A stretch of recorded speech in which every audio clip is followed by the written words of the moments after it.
No, no, I get up. No, no, no, no, I get up. No, no, can't deny it. No, no, I get up. No, no, no, no, I get up. Welcome back to another Discover Thriver. I'm Arthur. I'm Ethan. And welcome to Discover a Thriver. Today on one of our guests is Jethro Sheeran, aka Alonestar. He is a singer, songwriter and producer and former model as well.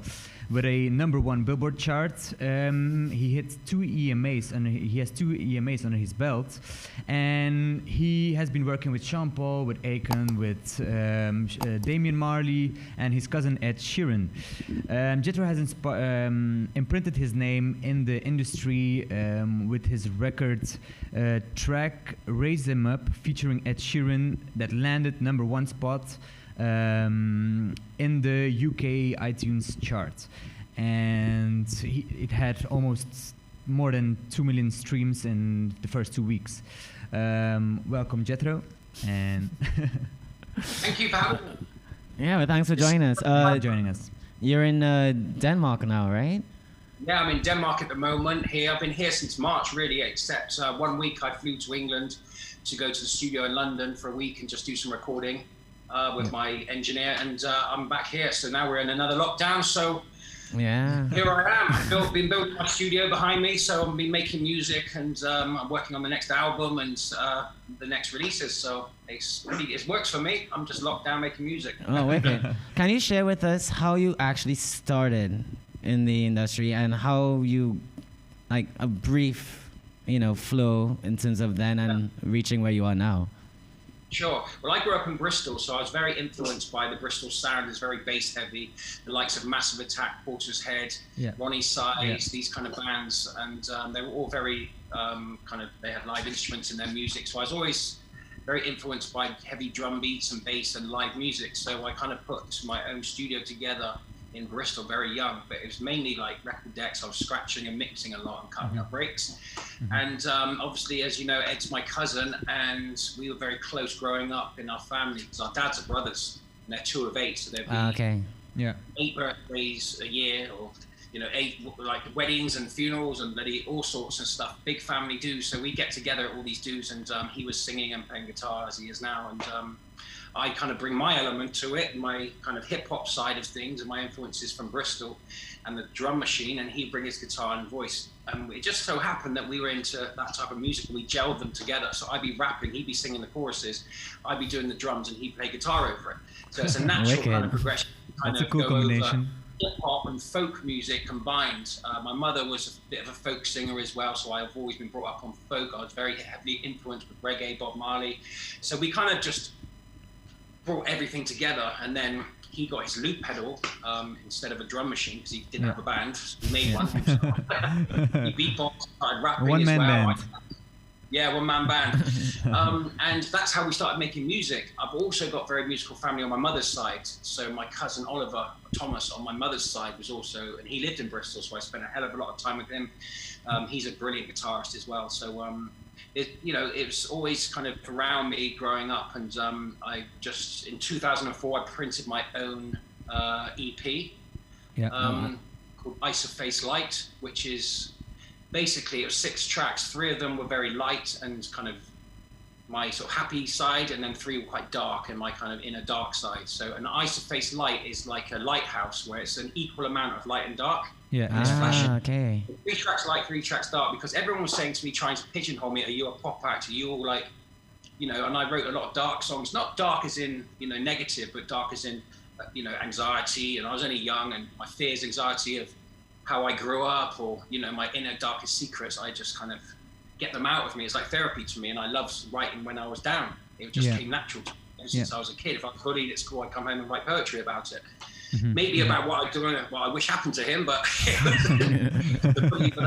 something that I used to do as a child, and I've always kind of used my music and writing as a kind of air and therapy to get things out, and it just feels much better when I do that. So, but now I'm doing a lot more positive music. I was very highly driven and influenced by my own inner kind of pain, which came out of my music. And but now I'm writing a hell of a lot about happy side and what I see in life, and great things. So it's been an inspiration. Even this lockdown's been an inspiration for. Yeah, definitely. I think for everyone, actually.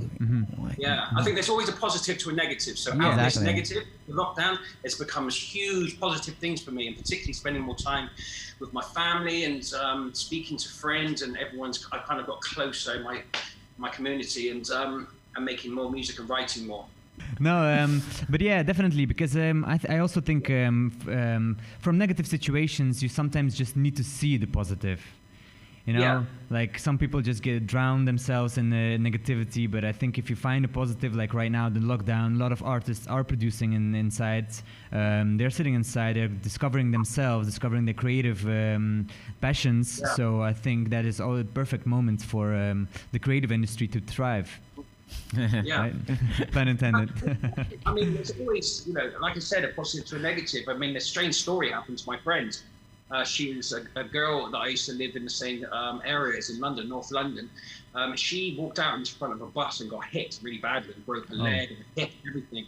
And she ended up marrying the doctor that treated her. And they got kids together. Wow. That's a positive out of negative. Yeah, yeah, that sounds like a movie. Got hit, or was that meant to be? So I think it works in all kind of situations where there's, you always find something happens that's really bad. And exactly what happened with my song with Ed, Raise 'Em Up. It went down, I couldn't release it, and I had a really good version of it. And I sat on it 2 years because I couldn't put it out myself because of complications. And I ended up scrapping that version. And when I could finally release it, it was a much better version, and it went to #1. Yeah. So that's another thing that came out of a bad situation. Okay. From obviously myself as a Caribbean boy, I'm really curious also what really started that whole Caribbean, if it's, from working with the artists in Jamaica or those also in Trinidad, where I'm from. What started that? Okay, great question. So my daughter was raised in Trinidad. What? So, Sorry, what? Your daughter? Yeah, so I married a girl from Trinidad, from Glencoe, from Trinidad. And, she was all in the West. West is the best. It's just up from Westmoreland. Yeah. I lived in Trinidad for 2 years, on and off. And I went there first, and I started working with Ataclan, who's an amazing artist. I actually went to school with him. Did you? Oh, wow. Yeah, my friend actually, Koji Revolt, who runs my label, he went to school with you also. Yeah, wicked. You went to the same high school or something. But I went out there and I was working with Wayne Hadid from Lanya and Kiwan and Keshav Singh, who's an amazing drummer. Oh, Keshav is amazing. Yeah, very, very good friend of mine. He lived with me in England, in Bristol. And we kind of put together my second EP, and it had a Caribbean pulse to it because of, the style of the calypso, soca, vibe, whatever. And Ataclan featured on a bunch of songs. It was kind of rapso, kind of calypso, but rapso. And so that's where I started working with the kind of, that kind of drum pattern, the soca beat kind of vibe, calypso, whatever you'd like to call it, Afro beat. They're all different, but similar kind of similar territory basically. Yeah. So that's where I started using Corey Sang was my bassist. He works with Calypso Rose and Free Canal. He's amazing, and he kind of sat back on the beat much more. And then my flows and rap started to kind of bounce a lot more. And obviously, as you know, Carnival is all party and jump up and flag. Jump and wave. I actually wrote Raise 'Em Up because after being at all the fests in Trinidad and Carnival, Machel Montana, watching him perform was amazing. And it's like, put your hands in the air and jump. That's where I got the idea to write that, because I actually wrote the song and Ed just sung on it. Yeah. Right, so I came back from Carnival in 2000. Y2K, they used to call it. I played Carnival then and came back, and I just brought back all the music with me. And Ataclan actually came back to England, and we recorded another song till that day. But yeah, that's where I kind of got the vibe from, was all Trinidad really. And since then, I've worked with a lot of Jamaican artists. I've got a track with Sizzler and Cableton coming out, and Julian Marley, also Bob Marley's son. So these are all going to be coming out early next year. So that's really they've cool. all got that. You also, I love the Caribbean. I love West Indies. I love the food, the culture, the vibe, the sun, the doubles. Music, the doubles are my favorite. It's strange because it's like when I explain it to people coming what are the doubles? back home from Trinidad, doubles you have in the morning, but curry for breakfast. So people are just like, what? And the only way I could explain it was the equivalent of a bacon sandwich. You can have that for breakfast, but you can have it in the evening as well. Yeah. You know, I mean, doubles is life. Doubles is life. Like, people just have to understand doubles is life. Doubles and roti is my favorite, and I discovered near a studio in London, Roti Jupa, which is big. They're from Princess Town in the south. They have a roti shop there, and they do the best doubles. So anyone in England, London, doubles, go to the Roti Jupa. It's in Clapham North Station. That's cool. That's cool. Hey, Jethro, I saw an interview today of you having like a talk with Josie and Ed. Yes. Yeah, that was a fun interview. Actually, that was outside that roti shop I just talking about. Oh, seriously? What? Yeah, that was great. Josie had just won Big Brother. She was in the Big Brother house and she won that. She's from Bristol, so I've known her a long time. And then she asked to do an interview, and Ed was living outside the roti shop as well. He was living in Clapham with his manager, and we all hooked up. And then, she interviewed us, and it was a great interview, actually. It was so spontaneous. Yeah, it was super spontaneous. Yeah, but like in that interview, Ed told her that you were actually the influence of Ed, of getting to know the hip hop scene and teaching him what the rap is all about and stuff. I wonder who taught you. How did you get in contact with the hip hop? I saw the video for Dear Mama with Tupac. Oh, Dear Mama, the box or something. I mean, I used to listen to. Do you remember Informer? Again? Informer. Oh yeah. All that kind of. At that time, I used to listen to that. That was number one. Mark Morrison, Return of the Mac, and it was like early stages. I was into like the commercial stuff at that time. But what really hooked me was Tupac. I'm watching his song Dear Mama, and I thought, he's this tough gangster rapper. I was only a kid, really. Yeah. Tough gangster rapper who's like all man, but he was also very spiritual and smart and intelligent, talking about how much he loved his mother, which I kind of obviously everyone loves their mum pretty much. And I just thought that was a really good, a brilliant song, and it kind of influenced me to write poetry about stuff that I could relate to, because I wasn't selling drugs or driving a BMW with all this jewelry or bling bling, bap bap, all of that stuff. I can relate to it because that's what's happening with gangs in America, right? So I used to talk about my own stuff and about my own mother, and I've written loads of songs for my mum, and I just thought it was cool. I could relate as a young kid to this strong figure in hip hop that also I couldn't sing at that time, so I just chose to rap because I was crappy. I was terrible at singing, so I just went for the rap thing, and I found it quite easy because of the poetry thing I was writing and the rhythms, and through Shakespeare's rhythm of reading and stuff, I kind of took that and put it into my raps and stuff. And some of my early stuff was actually pretty good. I learned really quick, and I just loved it. It was a one-way conversation, so someone could listen to my raps recorded, and they just had to listen. I could tell a story without interruption, and I just found I liked that element to it. So I was like, Mum, listen to this. This is one for you. And she just sat there and thought, So, and also, it kind of taught me to say things about how I felt that I was too shy to say. Yeah. Once you press play, it all comes out. I've already done it, and they can listen to it. And I go in another room sometimes. I was quite shy. Yeah, you take distance from it, and then it's like, this is what I made. But so obviously it was that vehicle, I guess, to get everything out.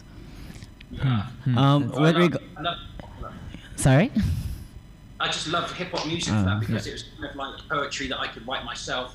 And I think Tupac was the first that I watched that it made me feel that I could do, I could write songs to my mum without being teased and stuff, because Tupac does it, I can do it, and it just made me feel like I was tough and also had a soft side and a spiritual side. So I loved hip hop for that, and I just kept going, and I've never looked back. So how big this hip hop and rap of an influence? How big of an influence does hip hop and rap has on any artist or on society? I think now more than ever. Well, in America, there's a lot of this mumble rap, and it's kind of like trap music, which is negative, a lot of it. But I think it's kind of dumbed down. There's no real smart kind of rap. There's like, they call it backpacker rap, kind of which is kind of not nerdy rap, but like it's kind of intelligent rap, you know, like Royce da 5'9" or Lupe Fiasco. These kind of rappers back in the day were teaching kids and people like game, like they would say positive things. But now it's kind of like about lean, which is a syrup kind of drug. It's promethazine and codeine, and a lot of people are dying from it, and it's quite a negative thing. So I'm not really kind of supporting that kind of thing of hip hop, especially because it's with it's kind of affecting the youth, and the youth follow it and think it's cool to do all this stuff. So I'm not really I'm much more of an old hip hop head, where I'm listening to Black Thought, conscious rap, I call it, very conscious. It's like conscious reggae, definitely. Or dance, or the Movados is all bang bang. But that's where I'm at. It's like the conscious side of things, spiritual side of hip hop that I'm kind of influenced by, and I think everyone else should be, because so the music's good. The new generation that's coming up, I find it's good music, and trap music is great. But when you're putting out such a negative message to children, and especially when it's kind of coming. I mean, God, last year I think there was an overdose rate of 15 mega rappers, like big rappers, including who overdosed, died. So, definitely. Last year was well, so it's just a shame, but it's not so big in the UK now. It's all kind of this drill, kind of grime stuff, which I listen to a bit much. What was how did you start or think of the tropical house cruises to Jamaica? Like, what was the idea behind that? That was my partner, Sean Contractor Edwards. He's based in Jamaica. We met in London. He's really close friends with Capleton. They go fishing all the time, and he got together the first album, which was in 2018. And it had Sean Paul, Sean Kingston, Damian Marley, Stephen Marley, Chronix, all these great reggae acts. And he asked me if he could put on our song. It's called Outlaw. So I did a track with him, which is kind of like a hip hop reggae combination kind of track. And then I put on my song with Ed Sheeran called Raise 'Em Up, the very first one, which was done in 2010. And it blew up. It went crazy. Went to #1 on Billboard in America. Yeah, congrats. Cool. It was all over radio. So we did it again with Shatta Wali headlining at this time in 2020. And we hit number 16 on the compilation Billboard. And above us was Disney compilation, below us was Beyonce. So we were in good company. Yeah. Good neighbors. I saw that you also worked with a friend of mine, Wayne Wonder. How was that? Because I think y'all got #2, I believe. Yes, #2. Wayne Wonder was amazing. That came about via my producer called Herbert Skills. He's based in Uganda. He came over to London. We worked in London for a few weeks. And he had just done a track with Wayne Wonder, produced a song for him. So we had a track called In Your Arms. So we got Wayne Wonder to sing the chorus on it, which he wrote. And then, it was incredible. He just came on, and we were looking to do a video right now, actually, late November in Jamaica. One with Capleton, one with Wayne Wonder on the beach there. Oh, wicked. Cancel all that, so I'm hoping next year Wayne will still be up for it, and we can do that and get a nice video out for the fans. Yeah. How important is collaboration for any artist during the first upcoming stages of becoming an artist, and now for you? That's a really good question, actually, because it's very important, especially with the kind of algorithms of Spotify now. Because when Ed was coming up, he was kind of the chorus hooky guy. He basically sang all the choruses for all these kind of grime acts like Wiley, Rex Reed 2, Skepta, and all these kind of big artists that were up and coming. He was like this kind of dude that sang all their choruses for them. And because of his collaborations with them, they blew him up. And then he became the big guy he is, and he just went clear.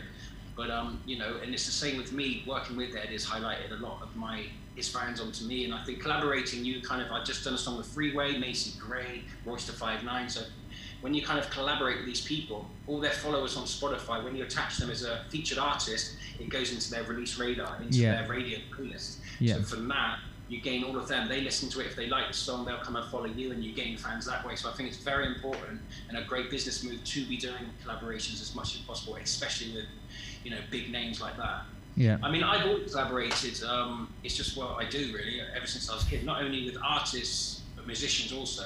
Yeah. So I will do something like have a harp player over a rock drummer with a rapper and an opera singer. Bring it all together, and you get some incredible like music. Yeah. So I've always kind of put together different genres, and Bristol's it's kind of I come from that background because, you know, in Bristol it was very kind of hip-hop orientated, reggae with ska, punk and rock. So there's always like people, you know, mix and mash. It's like a melting pot of music. So yeah, drum and bass and all sorts. So growing up, I was always kind of doing collaborations, and I've just stuck with it. So, and Ed also, look at his albums, some of his big albums, they're collaboration albums. His first ever EP was called Collaborations Number 5. And he's just done number 6 with all the collaborations he's ever wanted to do. So Yeah. So On that note, actually, who do you think your, well, I guess, dream collaborator will be? Dead or alive? Tupac, obviously, and Bob Marley, dead. Right. Alive, I would love to do work with Adele. Yeah. Adele's voice, I just think she's got so much power, and she just looks great, and just her holding. I love what she represents and what she stands for. She's just absolutely amazing. Have you all met yet? I've met Adele once actually, but it was passing. I haven't sat down with her. And kicked her in the front room or anything. But Didn't have a dinner yet. Right? Yeah, we haven't dated yet or been out for dinner yet. But yeah, she, all right, Jay, because she was like, I was introduced, and hi, so hi, this is my cousin Jay. With her, all right, Jay. But that was through my other cousin actually. That introduced us. It was at a ball. Just passing quickly, but yeah, I'd love to sit down and be in the studio with her. I think that'd be cool. I mean, where's she based? I mean, is she near you? Like in the UK? Well, I mean, now you're in Denmark, but like in the UK, location-wise, is she near?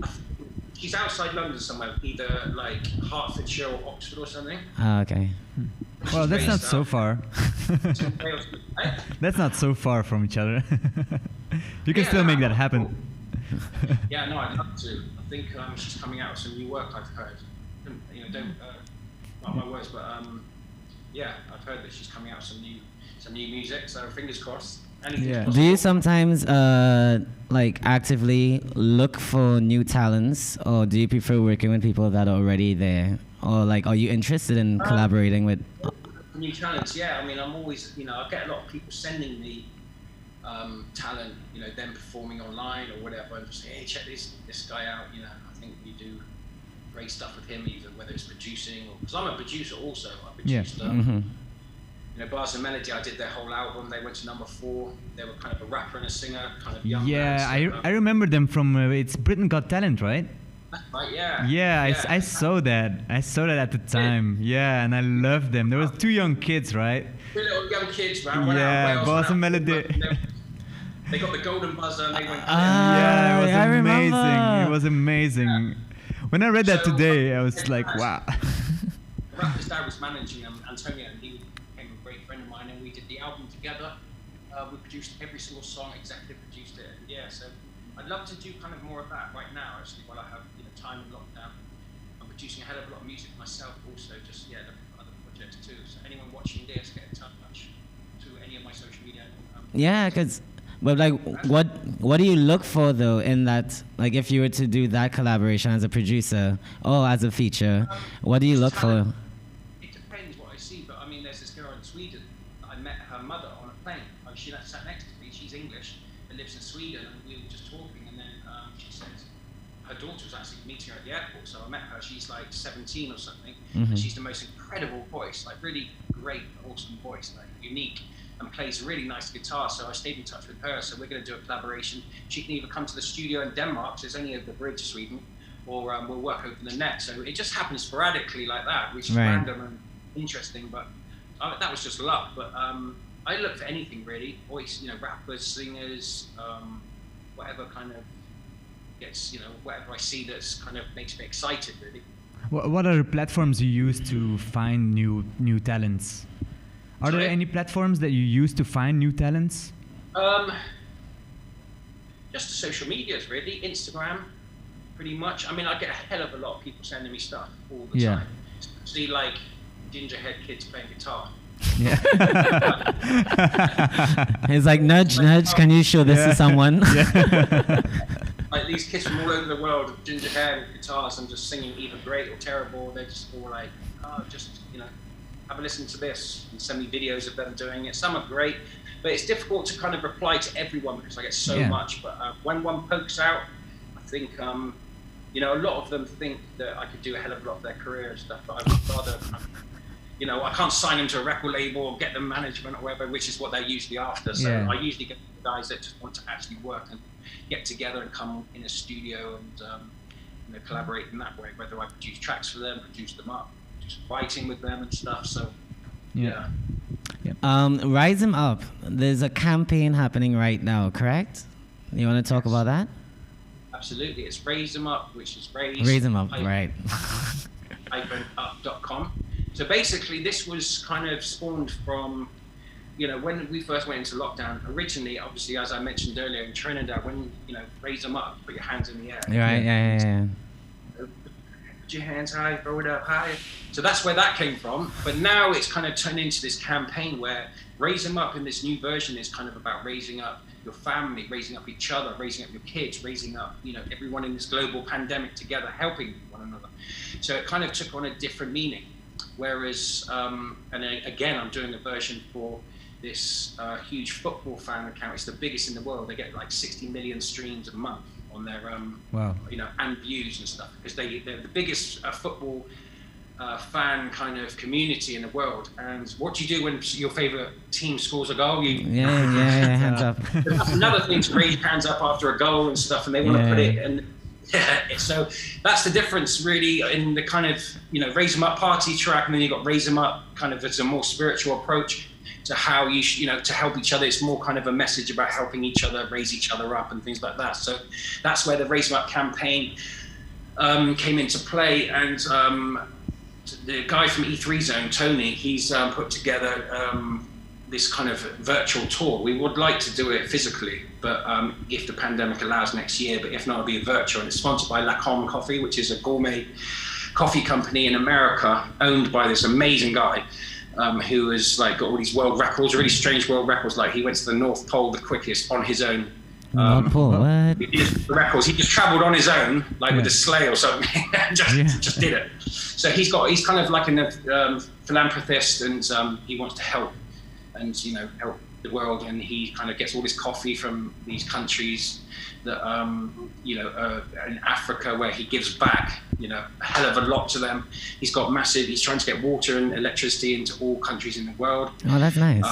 And things like that. So he's kind of bringing on his coffee kind of into the campaign, because he has, from east to west coast in America, he has these kind of, it's kind of like Starbucks, but VIP. If you imagine that. So basically you have a waiter to give you coffee, and they say, what coffee would you like? You can tick off your stuff, and you can have some nutmeg syrup with it or whatever. So you sit down, the waiter comes to you, I think, and something like that. But they have stages there because they do talks and things like that. So they really wanted us to perform on an American tour in each city. Right. And then the restaurants with and all people come and they do a talk, we perform, and we kind of talk about the Raise 'Em Up campaign. And we started because in Philadelphia, where they're based, all the kids couldn't have a prom, they couldn't graduate. Yes. Yeah. I remember that. So we did a whole campaign where with Philly Freeway, who signed to Jay-Z's label, Rock Nation, he came on board and he did a part of the song, he rapped on it. And we gave it out, and we did a whole challenge for everybody to kind of send in their Raise 'Em Up kind of own verse about their experiences. And we used to go online and go on Zoom with them and talk with them. And it's kind of like to celebrate a kind of online graduation or prom. party. So now we want to kind of focus on the tour and educate children and kids across America or across the world. That's really amazing, man. And do it and also it's about the zoos as well, because if you think about it, all the zoos across the world are just because no one's allowed to go into the zoos doesn't mean that it's not open. So the lights always on, all the food, the zookeepers, the cleaners, everything. It's still got to be running itself. So a lot of these zoos are closing down, and what do you do when the zoo closes down with all these animals? You know, you either have to put them down, or, you know, it costs like tens of thousands of pounds per week or month to, you know, to keep these zoos kind of running. So we kind of like, we've got a campaign, it's on the website now, you can check it out, where we're trying to help save all the zoos. Yeah, we've seen it. We've seen the website today, actually. Yeah, oh, you did? Yeah, okay. So, definitely. It's like a Z00 and then two twos, right? 22, exactly. Yeah, we'll definitely leave the link in the description where this is posted. No, I was gonna ask, like, so you produce, you're a rapper, you're a singer. Like, how do you balance doing all of these things in terms of the time, like producing? Like, do you want to always jump on maybe this track that you produce that you think, you know, you as opposed to like giving it to someone else? Like, what's in mind? Yeah, I just make music, and then if I like it, I keep it for myself. So it kind of works like that, because I usually give artists tracks that I have in the vault, in the back catalogue of tracks, and send them a whole bunch, and they'll pick one or something, rather than kind of produce for them. I have done that with Bars and Melody, but they have to be in the studio with me, and you know, usually I just try and do a song a day. So I try and make a beat and write a rap or a song a day. A song a day. Nice. Song a day keeps the doctor away. How do you handle a creative block? I always make the beat first, and then I kind of focus on the chorus part to the beat, and then I've got raps to write about the chorus. So it just comes to me, really. It just like if it doesn't pop out in the first couple of minutes, then I go to the next one and come back to it. Because if I have to spend more than a few minutes getting the first line, because usually it just comes and then bang, I've got the melody and the song. Kind of, I just start, I mumble it a lot. And then I kind of put it later. So that's how I work. And raps, I get rhythms, hit it with a bass, and I just kind of mumble and stuff, and then I kind of structure it later. But creatively, it's kind of like, usually it comes from within, like I'm feeling something. If something bad's happened, or I've lost someone, or it's very easy for me to write about that, because I'm so like amped up and I've got so much emotion. But when I'm just like happy, like now, if I went back and tried to write something, I kind of like, I don't know what to write about. I look out the window, because I'm in Denmark in the country, so nothing happens here. So it's like, I haven't lived any experiences this year to write about, really, except good ones. Like writing about writing music. That's what I can do. Write a song about writing a song. This took a while. Writing a song. Writing a song about writing a song. I don't know if anyone. I'm actually very curious. Shape of You, right? Yeah. When it first came out, it had this obviously Caribbean beat. Were you influential with that, with regards to getting Ed into that style? Yeah, I was nothing to do with the song. I was doing that kind of rhythms as well, whether Ed was kind of subliminally influenced by something that I had done, maybe. But I think he wrote that for Rihanna. Well, he did. Gotcha. Yes, he wrote that for Rihanna, that Shape of You. Then when he went into the studio and sung it and played it on the guitar to the producers and management, they were like, whoa, you need to keep this for yourself, don't give this away. So he did, and it became his biggest song ever. Yeah. His biggest song, so... I guess it's the same thing that you just said. If something, you know, works for you, keep it. Yeah. Absolutely. I mean, it's so weird, because a lot of the songs that I never thought would do well, some have done really well. Like this one song I wrote called Without You.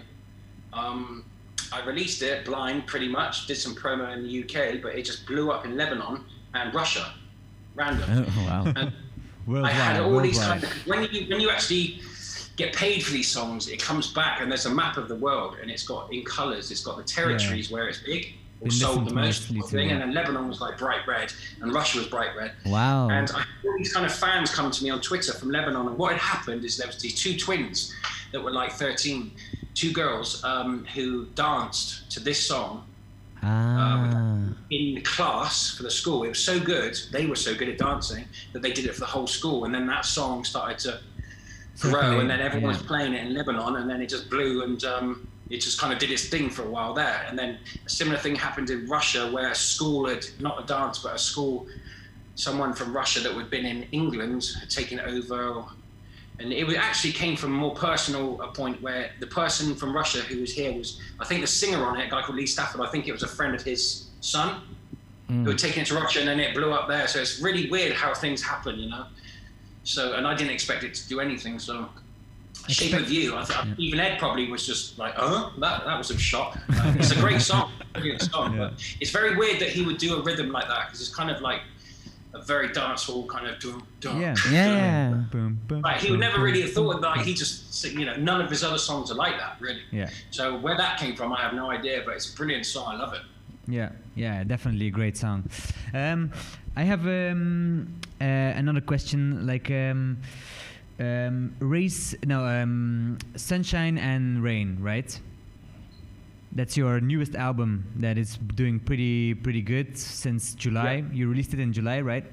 2020. And I was wondering, can you tell us more about that? About the whole album, how you got the inspiration from, where you got the inspiration from, and how like this inspiration let your vibe flow.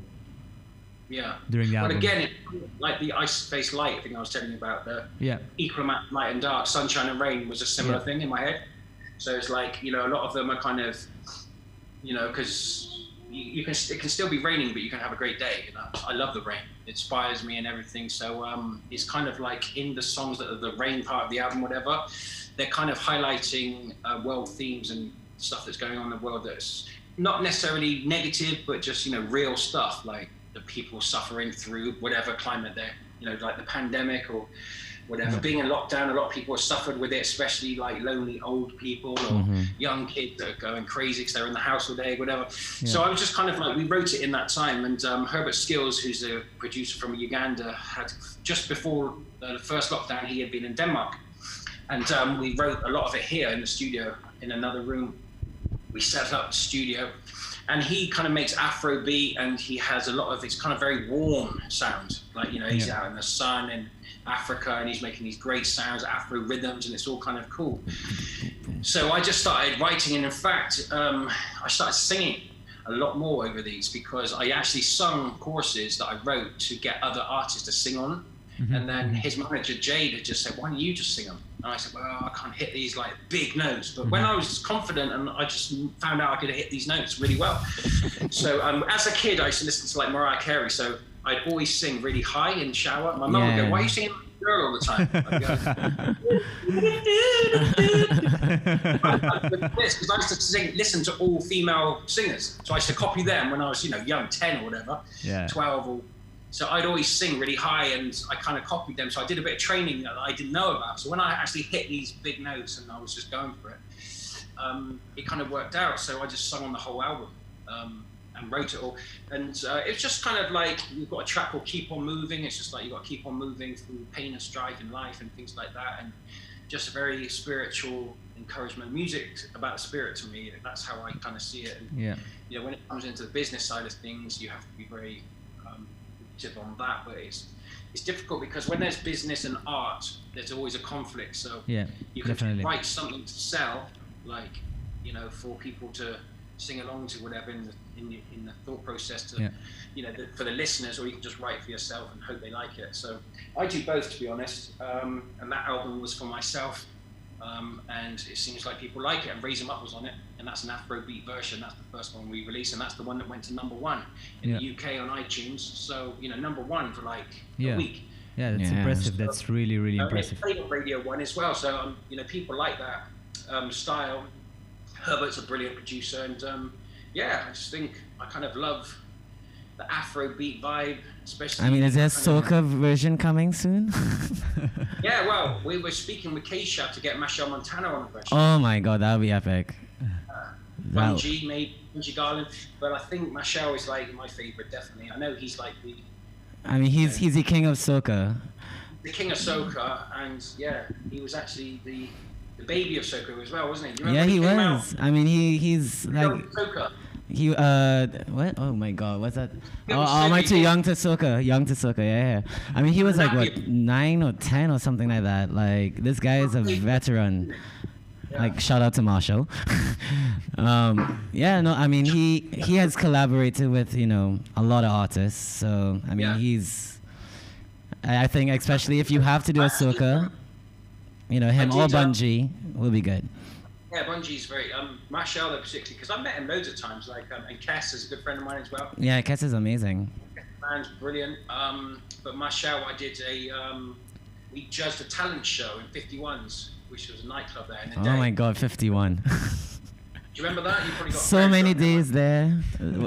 I was more of a Zen boy, but have you been to Zen when you were there? Yeah, I've been to Zen many times. So I was more of a Zen person.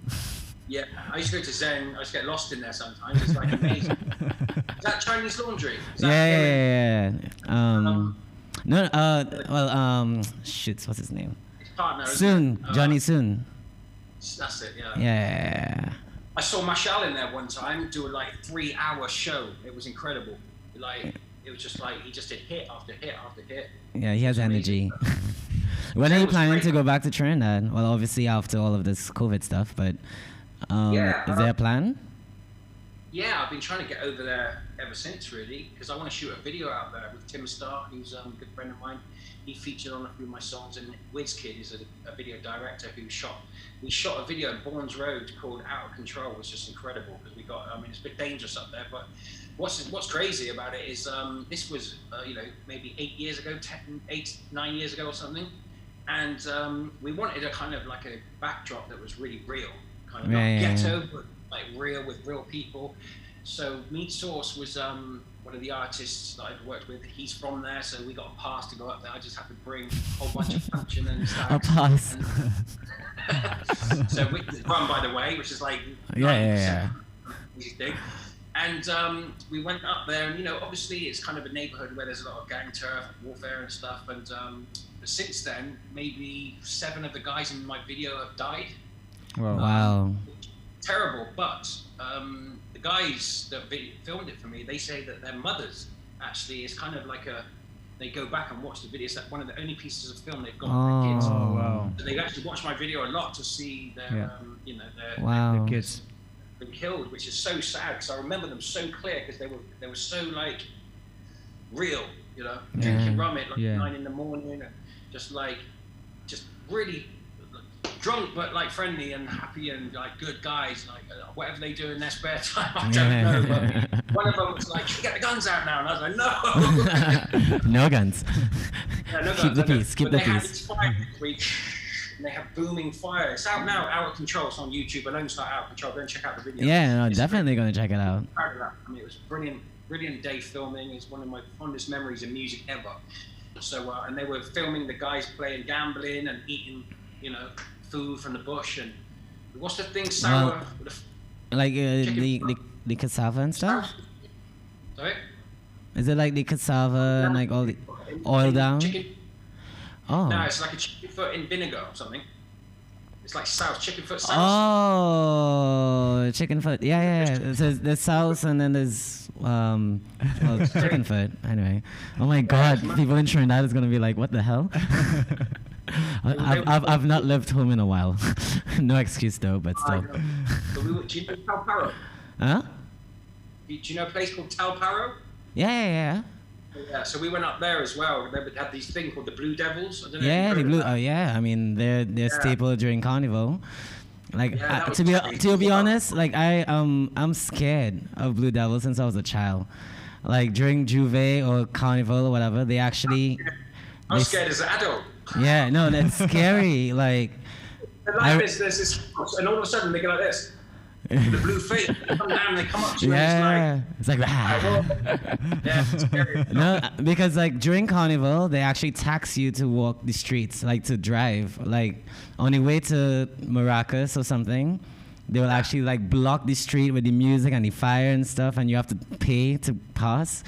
But then when they're on the street and they come with their oil face and it's like and they whips and oh my God. Like zombies. But yeah, that's exactly, El Paro is halfway to Maracas, so that's exactly where you've got that hill, and then they all kind of come down the hill. Paramin. It's what. Paramin, yeah. Yeah. I mean, they're actually very popular in that region. Well, not region, but in that area. But yeah, I mean, Carnival itself is a cultural experience. I think everyone should definitely in 2022, because next year is already cancelled, sadly. I think everyone should just really cool because no one cares about like who what's amazing is like you're just chipping down the road and then I saw this guy holding this other guy's back and he was just doing it. I looked at him and it was Will Smith and I was like, oh. Chipping down the road at Carnival, this top off Love and Life, and it was just like I think Rick Ross was there, Nicki Minaj, and I mean it's normally very popular. It's popular to the celebs for sure. Yeah. But it's definitely that place where you're on the road, you Tifa wine. Well, now you still have to get permission, but like it's just that. It's like you meet friends, you drink. The island life is real during Carnival. The island life is real. Yeah, Amen. man. Amen to that. Amen to that. Hey, Jethro. That's all we do though. Crazy time is when this wasn't even Carnival, and it like down by Smokey and Bunty's. Smokey and Bunty, yeah, and St. James or. St. James, yeah. There's a bar up, but there used to be an amazing doubles guy there, so I used to go like 7:30 in the morning. And what's crazy when I first moved to Trinidad, what I couldn't believe is like there's these guys in suits with pagers back then, and they're all dressed smart and they're having a beer at 7:30 before going to work. Like in England, that just never happened. Like I was like, they're super playing, they're having a beer at 7, 8 in the morning, and then they finish and go to work. And I was like, wow, and drive to work. Like to me, that was crazy. Which for Carnival, I'll never forget. Like I was working at Hyatt, and we'll leave a fete, because it was during Carnival, and they had showers and everything. Like I just went straight to work. Everyone's half still drunk. Like, I mean, a load of my friends, I'd be at fests, and they'd be like, I've got to go to work in the morning. It's insane, isn't it? It's just like, No, you have to have a good mental, readiness for Carnival. The thing is, you go to work, then you go to a fete that night as well. Yeah, exactly. And also, it's just like, what's crazy is just like, you could just like, I remember going to Tobago on the boat, and I was driving over, and I had 6 beers in the middle of the seat of my passenger seat, and the glass thing had broken, so the thing was down. And there's a policeman waiting for, he's letting you go on the boat. A car goes on, you have to wait, and then he comes up and he looks and he sees the beer. I think I had one in between my legs. It was open. I was like, oh shit, he's gonna freak out. Or whatever. And he looks at me and he goes, give me a beer nut. So he goes, give me a beer nut. And I went like that. And I went, oh, okay. Weird. And he was standing in this kind of thin archway. It was just enough for one man to get out the sun. And he took it and he kind of hit it and he kind of went into his thing and just put it down. And he waited through, and I thought, you're going to have that beer when no one's looking. That is an amazing moment. Wow. Anything goes, Do you know what? I always remember when I was there, the first day I got in, I went to Church's Chicken. Church's Chicken, yeah. There was a chicken in Church's Chicken, a real chicken walking in. What? They're selling fried chicken. So, and I was like, whose chicken is that? And they were like, the person that me out. Whose chicken is that? Chicken shot, a real life chicken walking around. Like cows in the field as well, just like there's a cow on the side of the street that are like, they're on it, cow in the middle of the highway, like just chilling. Oh my God, just chilling. I thought it was amazing. They were linemen. Staring at the world through the rear view. Yeah, crazy, huh? Oh my God, yeah, I honestly did not know that you were actually living there. Yeah, I was living there and I got used to the potholes driving, and I was like, the whole experience was incredible. I loved it, and nothing bad, thank God. Well, too bad. But yeah, it was all great. Went to Tobago a lot. I stayed over there for like 3 months in Black Rock. Nice. Did stuff in and just was living just really, really well, healthy. I loved it. It's amazing. Well, I'm dying to hear a soca influence. Yeah, track. Definitely. Like I think like it's gonna be mad. That's my next my next kind of mission is get Mashal on the track, and I need Keshav to produce it. Yeah. You know, maybe we could do a soca version of Raise 'Em Up with Mashal. Well, that's what I'm saying. Yeah. Like, I mean, I think Keshav especially. Shout out to Keshav. You know, like we'll message him later. I think like he will add some epic drums and beats to that song. Like, I mean, this guy is just super talented. I remember years ago, I showed him the message recently. This is like at least 10 years ago. He sent me a message saying like he's, you know, in London working on this infused soca EDM type drum and bass kind of sound. And then it became pretty much what everyone's doing. And I was like, look what you kind of was already working on. Like he's... I'll tell you what happened there as well, because I was out in Trinidad and Keshav was coming over to Bristol. And when he's always in Bristol. So yeah, it's probably like you, that's where I'm from. Yeah. And he came with Corey and Kiwan, who's the guitarist in Three Canal. And there was a friend of mine called Sam, who was a drum and bass producer. So, you know the metal? Yeah. In the rhythm section? Yeah, so he was doing like a lot of that sort of stuff, but it's a similar tempo to drum and bass, like or dubsteppy kind of vibes. And Sam was actually a drum and bass producer. So I said, you guys have got to come together. So I introduced them. Just and then now. They became Just Now. And they did the EDM thing with soca, and they got, you know, Bungie on a few songs, and it just worked really well. And then, like you said, because there's another Trinidadian, Chris Laycock, who's in Major Lazer. Yeah, Chris. So they got that kind of thing going as well, that dance music with, you know, they did Cool Water with Justin Bieber. So do you know what, going back to your question about Ed's Shape of You, maybe that's where that was influenced from, because he wrote Cold Water, I think, Ed. Or Justin Bieber, and it became that. So maybe he wrote Shape of You out there thinking about it. Okay. Now, I mean, big up to, you know, Chris and the rest of the Major Lazer too, because I mean, as you know, like Trinidad is a very small island, you know, but our music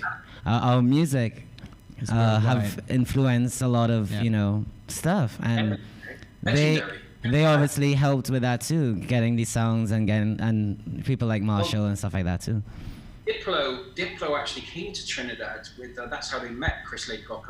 He brought over MIA, and they were working in a studio together, and Chris was working with DP Records, I believe, in the Caribbean, and I think, they definitely hooked up then, and Chris became solid friends. He kind of showed them around and took them to the areas and things like that with MIA, and they just wanted to feel the vibe, and because they were doing her EP, and she was like, I want to go out and do something and feel, you know, work in, you know, she wanted to work in Laventille for some reason, and they lost all their music. Yeah, they actually went out there and they were like, okay. And Chris wasn't with them that day. They packed up all the studio and just went there on a guide, and they ended up losing all the laptops and things. So they had to start from scratch. So they were actually in Trinidad a lot longer, but they actually went back and obviously were in a safe environment. And Chris Laycock just said, listen, you can't do that. Like, I've been up there myself because Ataclan lives in Chinapoo at the bottom of the hill. So I had to go there, drive and get lost, and I was scared to death. Like, there was these people coming out. But I had a shaved head, and I wore, naturally, I just used to wear camouflage, which is illegal, I think. Yeah, it is actually. They used to be a bit wary. They thought I was like either police or army or something, so they leave me alone until I found Ataclan's place. And then I see me wave, and I'd be, oh, thank God. It's a creepy place out there, man, at times, isn't it? Yeah, it's not. I don't even go there. I play basketball in Laventille and John and stuff, and you know, just because I was with people on there, and when you actually kind of feel safe, and it's there's people that you know there. It's very, very hospitable, lovely people. Give you beers and food, and you meet their grandmas, and you in and out houses, and get into the family really life. Yeah. So I think there's always some great artists coming out of those areas too. They have a lot of experiences to talk about. Sure. So, do you know what? They got stuff and it's real. You know, if you want to kind of go down that route, you're going to be listening to some serious street stories, which I did. You know, but they were only in conversation rather than music. So, do you know what? If I did go to back to Trinidad to work, I'd love to work with some interesting up and coming artists that have got a great background story to tell and stuff like that. So, and they can ride my rhythms, like, you know, say some really kind of interesting kind of stuff from their world and what they're going through in this pandemic and stuff like that. Yeah, especially right now. Yeah, that's great. Let's spread the word. Yeah, I mean, like, trust me, you'll have a long list of artists that will be knocking on your door very soon. Yeah. I remember they used to lock down anyway, didn't they? Back in the day. Well, I mean, it's only now opening a little bit, so I've been seeing. I mean, wait, like 10 years ago, if there was crime in Britain, yeah. They had what do you call it? SOS or something like that. Everyone had indoors at 8, and if you're on the street, the police would snatch you up and stuff. Yeah, they had curfew parties apparently. Oh yeah. Yeah, I was in Dubai then, so by 8 o'clock, you weren't allowed to leave. I wonder how that experience was. Like, that would have been too much for me. Okay, hey Jethro, like, do you have any advice for up and coming artists, like in technical skills and what they have to do, how they have to act, what the course of action is to become a true artist, to discover yourself, stuff like that? Yeah, it's always a bit cliche to say these things because it's just true that you should stay real to yourself. Don't try and copy too many. I mean, definitely have influences that you kind of aspire to be like and model yourself on, but always trying to build your own lane and believe in yourself, because it can take a long time. You know, most people you'll know that have been, you know, that are megastars have been doing it for a hell of a long time. Like, you know, you don't just turn into a megastar overnight unless you're very lucky on a viral thing that's gone, you know, and it's usually about that viral, you know, that one song, and it becomes its own entity. But to be yourself, I'd always kind of encourage people to learn every aspect of it. Like, if you're a singer or guitarist, learn to kind of record yourself, because you're forever relying on, you know, you can buy your own studio set up for like maybe £1,000 or, I mean, if you really want, you know, 2,000 with a laptop and stuff, speakers, a microphone. If you can do that, you know, instead of hiring studios over and over again, you know, you're going to spend £1,000 in the studio in 3 sessions. You may as well buy your own. And as long as you get a good mic and a mic chain that's great and preamps and things, I think you can kind of, I'd always encourage artists to learn to record yourself, because you can just bang out ideas like me here. You know, I don't have to wait on anyone.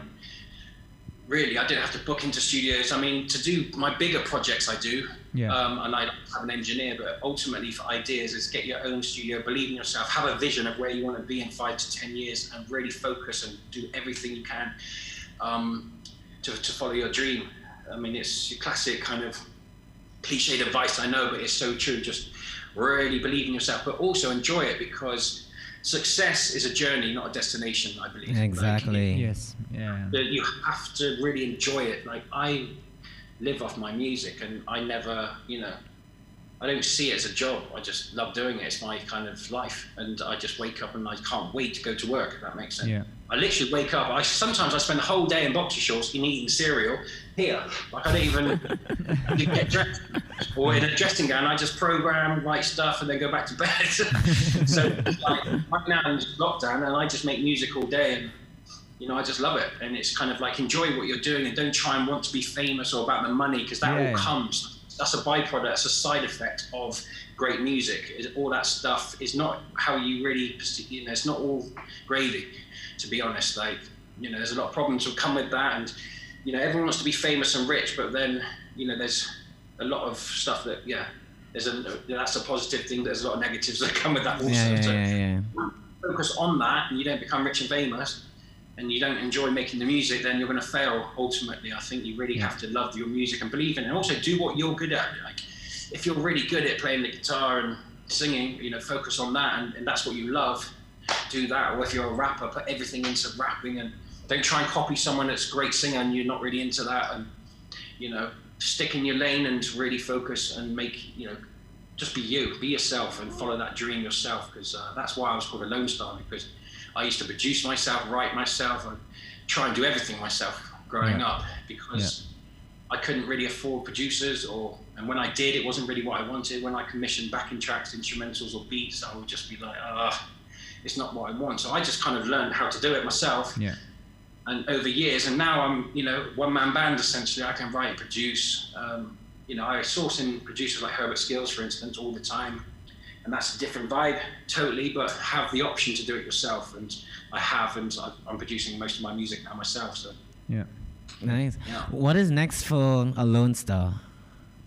I can't talk about it too much, but major record label called me last week, and they want to do a deal. Interesting deal. You're the first to know this, actually. I haven't told anyone. Wow, we're getting exclusive. Exclusive, yeah. So you're gonna hear about it in the next couple of months or weeks. But they've seen the kind of success that's happening. I've got so much more to come next year. I'm scheduling pretty much. I'm following a blueprint from an artist called Russ, who's an American guy who's kind of puts out every week. This day and age, when you're kind of really hitting Spotify algorithms and their playlists and stuff, it's all about that, really. It's become the new radio. Playlists have become the new radio now. Exactly. Yes, of course it's radio, but everyone.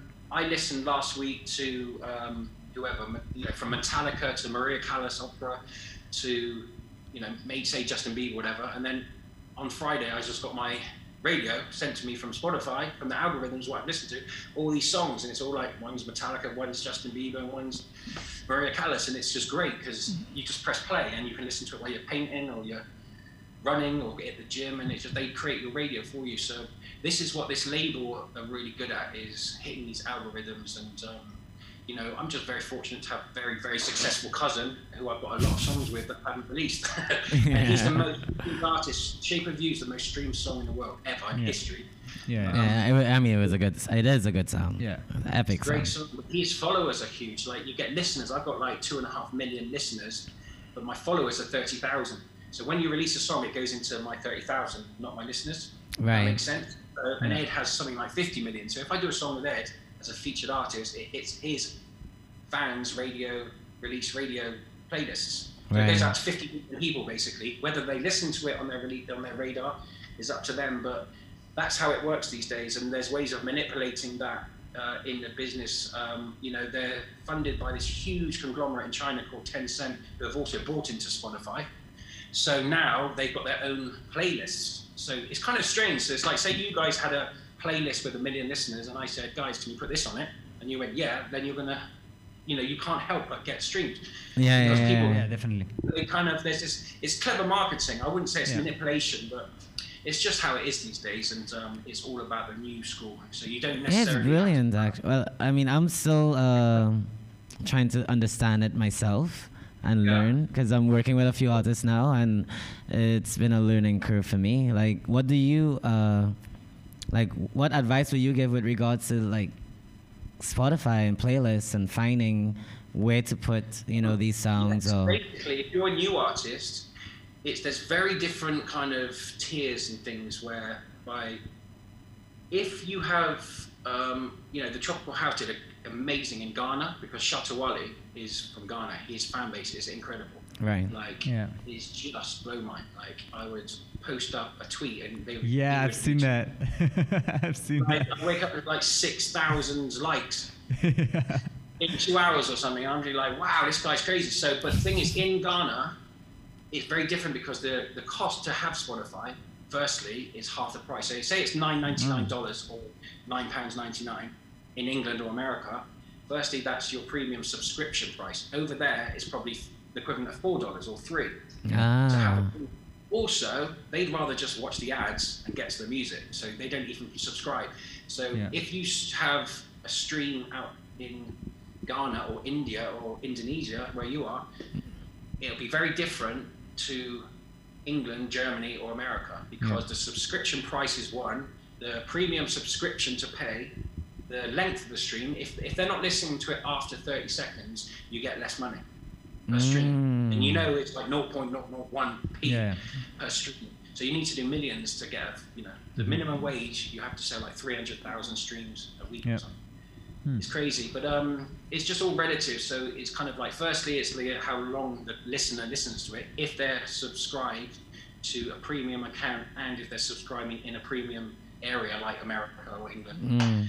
So that's all relative. So, but I mean, I don't listen to that kind of thing. I'm just glad that my music's heard. And music, again, is about spirit, and I'm just happy to have listeners all around the world. So I wouldn't focus on pinpointing your playlist to these high-tier areas. I think just getting on any playlist is important, and you know, whoever loves your music, keep pushing content out, because the algorithms pick it up. So, you know, it's all about volume these days, which is kind of like the head of Spotify, Daniel Ek, actually did a big speech the other day, and he got slated because everyone's like, you know, the real true art, musical kind of, you know, the Radioheads of this world, whatever, like to make OK Computer was like 2 years in the making, and you know, it's just like they're probably sat there reversing hi-hats for like a year or something. Like really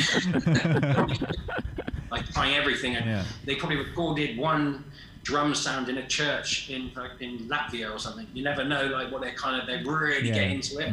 So to smash out records every week and stuff, that's when, you know, content happens. Keep scrolling, that pick it up. So you kind of, in this day and age, you have to release a hell of a lot, which is what I'm doing, because I love making music, and I'm a finisher as well. I kind of don't stagnate.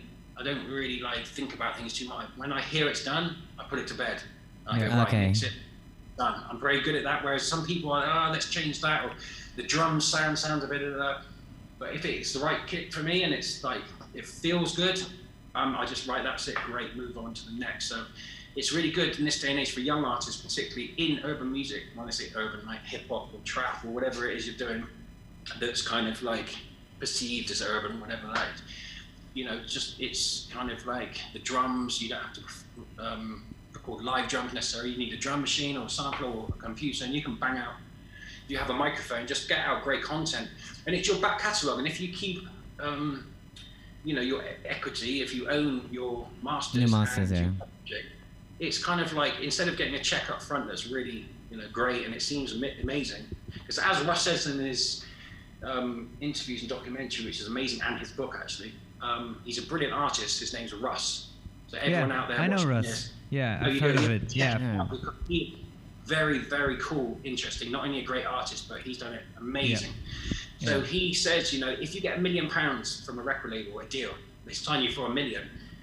Up front, your business manager, they'll take 300,000. That's 20% of basically whatever, 40% overall. So up to 400,000, say.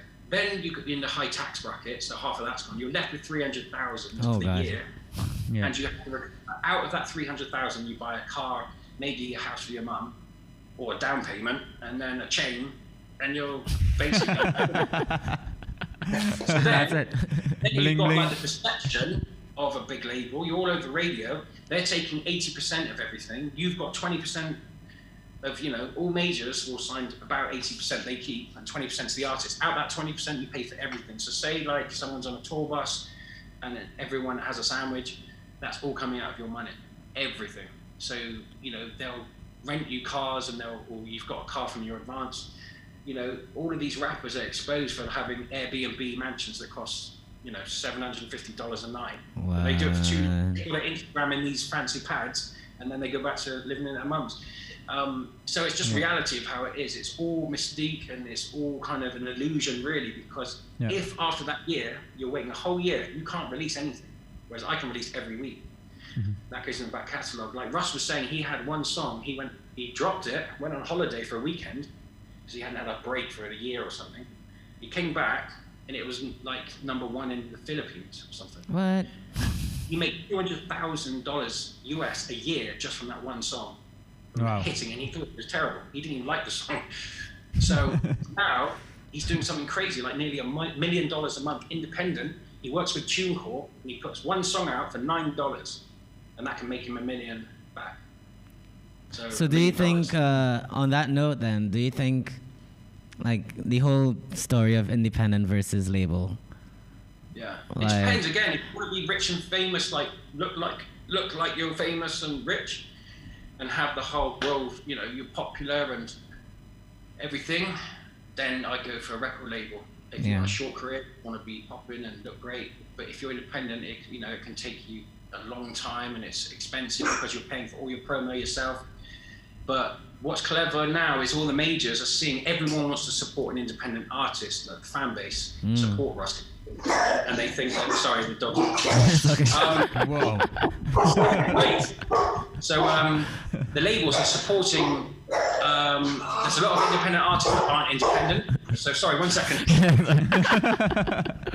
This is what happens during COVID.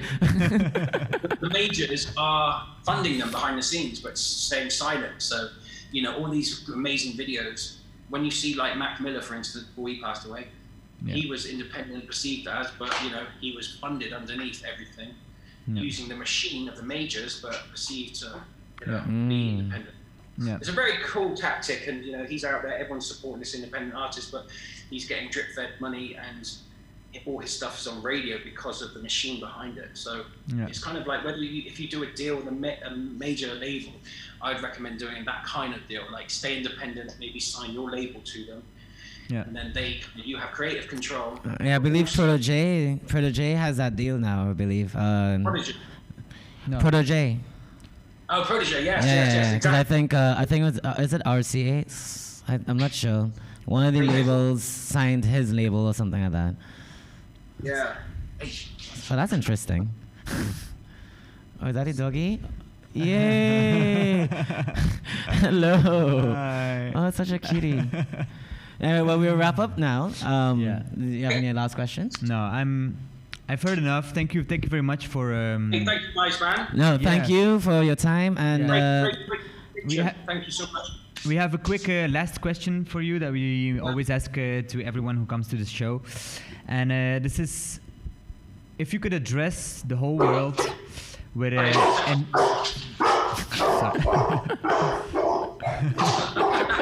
Sorry, someone's at the door.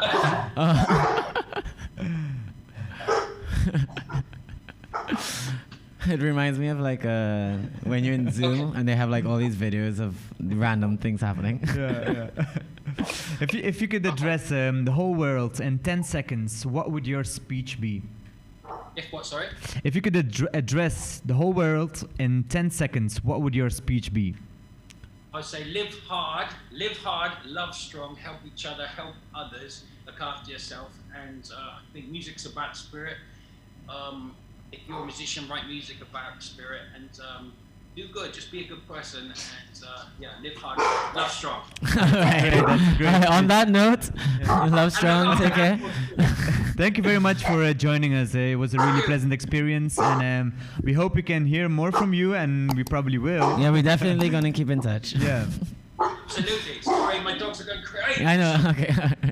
All right, take care. Yeah, thank you very much. Okay. Have a great day, and stay safe and stay healthy. You too. Yeah. All Thanks right. very much, Jethro. And thanks everyone for viewing and watching and listening to another episode of Discover a Thriver. See you for your next episode. Keep thriving. Exactly. All right, take care. Bye bye. All right. Thank you. Thanks, Jay. Bye. That was awesome.